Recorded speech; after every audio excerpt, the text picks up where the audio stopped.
आप सभी भाई बहनों का आध्यात्मिक ज्ञानात्मक चैनल की संध्या बेला ज्ञान कक्षा में एक बार फिर स्वागत है। आज की चर्चा का विषय है बहुमत यानी स्वभाव। और नीचे हमने देखिए दो अलग अलग रंगों में दो शब्द लिखे हैं।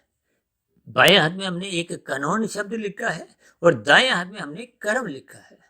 अब देखिए स्वभाव शब्द को भी हमने सफेद रंग से लिखा है, जबकि बहुमत शब्द को हमने रंगीन रंग से लिखा है। ये रंगीन रंग की स्थिति देखिए राशि मानी गई है, और ये जो सफेद रंग की स्थिति ये एक सात्विक स्थिति है। इन सात्विक स्थिति का और राशि स्थिति का ये दोनों शब्दों से एक मैचिंग सी है, एक मिलान सा है, यानी कि बहुमत का कानून से संबंध है। क्योंकि लोकसभा में, विधानसभा में जब जब कोई कानून बनते हैं तो किनके द्वारा कानून बनते हैं? जिनका उस विधानसभा में या लोकसभा में अपने उस सदस्यों के आधार पर बहुमत की स्थिति होती है। देखिए बहुमत का अभिप्राय क्या है कि उस दल विशेष के जब अधिक सदस्य होते हैं तो फिर वो जो एक कानून बनता है उस पर एक पारित कर दिया जाता है, क्योंकि बहुमत होता है। अब बहुमत को ही हमने देखी एक कानून शब्द से जोड़ा है, ताकि आपको हमें अपने मिले हुए जीवन की ये जो स्वभाव की स्थिति है, जिस पर हम अक्सर देखिए बार बार चर्चाएं करते ही रहते हैं, क्योंकि मनुष्य अपने स्वभाव को मनुष्य जोनी में अक्सर बिगाड़ देता है, और बिगड़ा हुआ स्वभाव ही फिर आपके हमारे जीवन में दिन प्रतिदिन कैसे कैसे वो कर्म करवाता है। क्योंकि जैसे बहुमत के अधीन ही वो कानून बनते हैं, ठीक इसी तरह ये जो स्वभाव की स्थिति है, स्वभाव का अभिप्राय देखिए कार्य शरीर की तीन गुणों में जिस गुण विशेष का आपके हमारे कार्य शरीर में अधिक बहुमत होता है, या यूं कहो कि प्रकृति के तीन गुणों का हम जिस जिस गुण का अधिक संग करते रहते हैं तो फिर वैसा वैसा स्वभाव बनने लगता है। और स्वभाव शब्द को ही हमने देखी एक कर्म के साथ जोड़ा है। इसका अभिप्राय क्या है? देखिए हमने बहुमत शब्द के ऊपर तो कोई चर्चा नहीं करनी, हमारी चर्चा का विषय तो इस आध्यात्मिक ज्ञानात्मक चैनल पर यह स्वभाव शब्द पे है, जो कि बिगड़ जाने से आपके हमारे कर्म भी बिगड़ने लगते हैं। और मेरा तो व्यक्तिगत ऐसा मानना है कि आपके हमारे जीवन के लगभग 90% कर्म जो बना हुआ स्वभाववश ही होने लगते हैं। देखिए स्वभाव वो स्थिति है जो अंदर आपका हमारा बन चुका है। फिर जितने जितने अंश में वो स्वभाव बन जाता है, फिर उतने उतने अंश में आपको हमें कोई मेहनत भी नहीं करनी पड़ती। तो फिर तो वो अंदर का बना हुआ स्वभाव सहज ही वो अपना कार्य करने लगता है। अब कभी कभी आप देखोगे ना, कुछ मनुष्यों के स्वभाव में, बोलचाल में एक एक दो दो शब्द बोलने में ही, यानी कि दो चार वाक्य बोलने ही वो बहुत ही अधिक गालियां देते रहते हैं। तो फिर उनका वो स्वभाव बिगड़ चुका है, उनको स्वयं को भी बोध नहीं होता।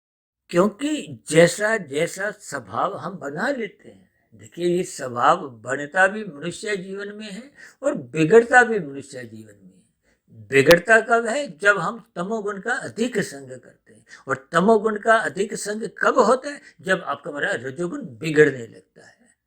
जब जब रजोगुण बिगड़ता है तो निश्चित रूप से आपका हमारा देर से देर तमोगुण की स्थितियां बनने लगती हैं। मनुष्य से फिर कब कितने पाप कर्म होने लगते हैं, मनुष्य को इसको स्वयं भी वो बोध नहीं होता। उन पाप कर्मों को वो स्वयं भी रोक नहीं पाता, क्योंकि स्वभाव ऐसा बन गया। इसलिए तो बार बार शास्त्र आपको में मन बुद्धि के स्तर पर दरवाजा खटकाते हैं कि अपना स्वभाव बिगड़ने मत दो।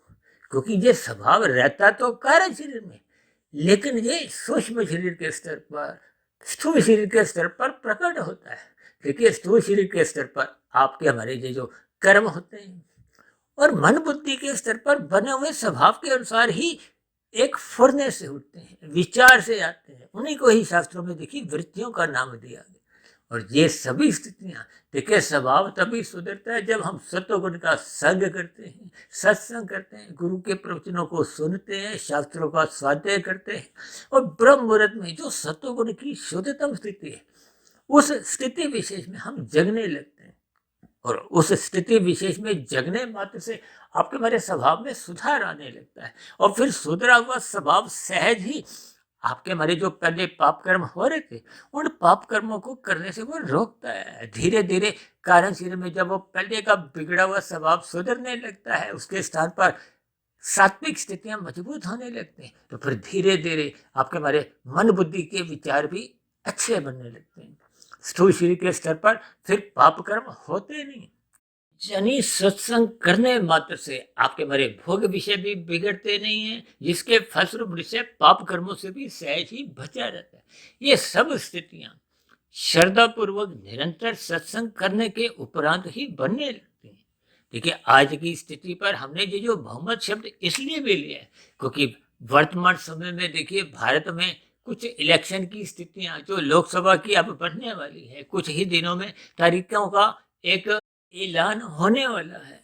इसका अभिप्राय क्या है? यानी कि ये बार बार जो बहुमत की स्थितियां बार बार चर्चा में आती है, तो फिर हम उन चर्चित शब्दों को ही अपना आधार लेते हुए शास्त्रों की सैद्धांतिक बातों को समझाने का एक प्रयास करते हैं, क्योंकि कानून तो देखिए उसी का ही बनता है जिसका संसद में बहुमत होता है।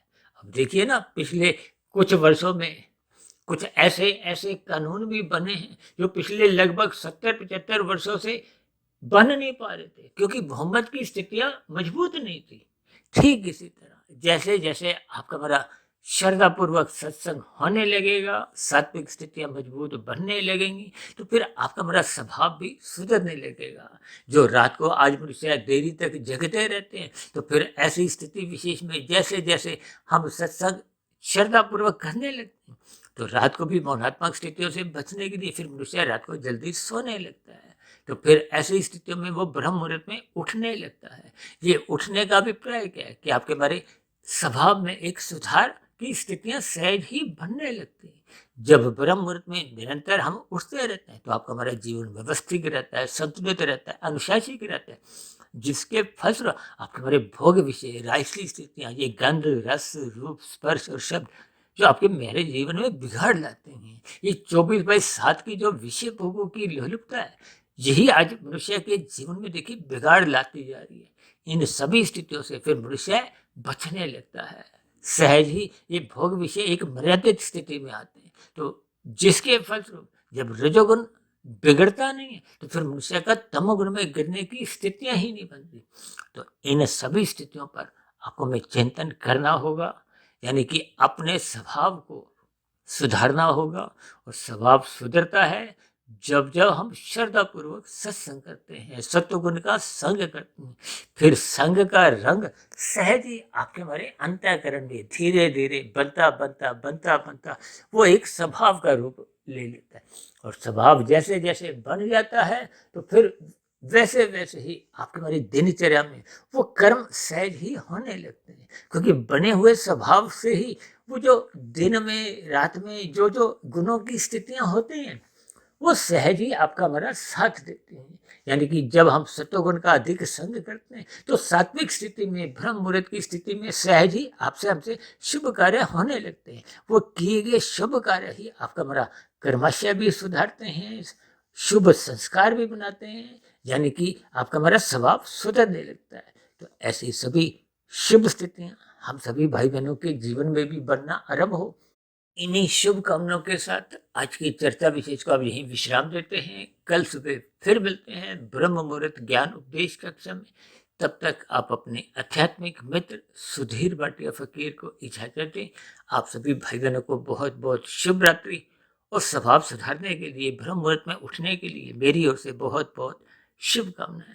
फिर भी चर्चा संबंधित आपके मन में किसी प्रकार का कोई प्रश्न उठ रहा हो, कोई मेरी ही कही गई बातों पर आपको किसी प्रकार की कोई आपत्ति हो, तो नीचे कमेंट्स बॉक्स पर आपके प्रश्नों का, आपके सुझावों का और आपकी शिकायतों का सदा ही स्वागत है। चर्चा विशेष को ध्यानपूर्वक धैर्यपूर्वक सुनने के लिए आप सभी भाई बहनों का बहुत बहुत धन्यवाद।